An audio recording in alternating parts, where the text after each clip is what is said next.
Such a danger. We're so susceptible to man's traditions. Because man's traditions, they feel so spiritual, right? They feel so good. And listen, church, I get this too. Some of us, we are sick and tired of the seeker-sensitive movement in the church. We hate the gimmicks of big business Christianity.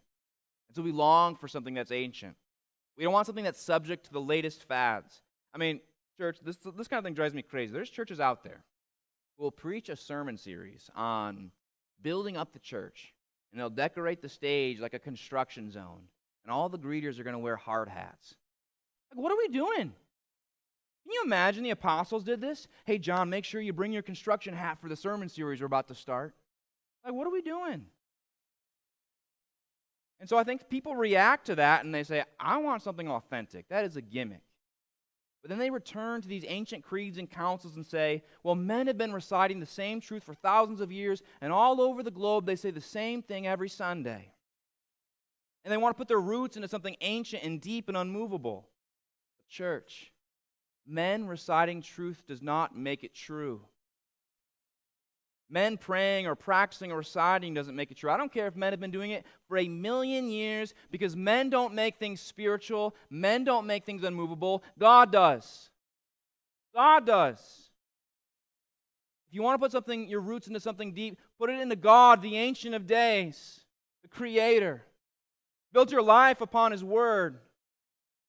It's the rock by which our house will stand. Men come and go like grass, but the Word of God endures forever. It cannot fail, and it will not fail.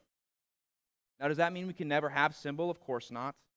I mean, the Lord's Supper and baptism are God's ideas. The Old Testament ceremonial law was God's idea. In the New Testament, we can even see some early creeds of the church. But they're all a means to an end, brothers and sisters. And the end is Jesus. It's all about Jesus. Loving Him more than when we came in. Leaving changed. It's about surrendering our heart, our will, our affections, our lives to Him. And so if God's not in it, it's just an empty jar. We put so much stock into feeling spiritual. And I don't care what denominational tradition you're a part of. We like to burn incense to feel spiritual.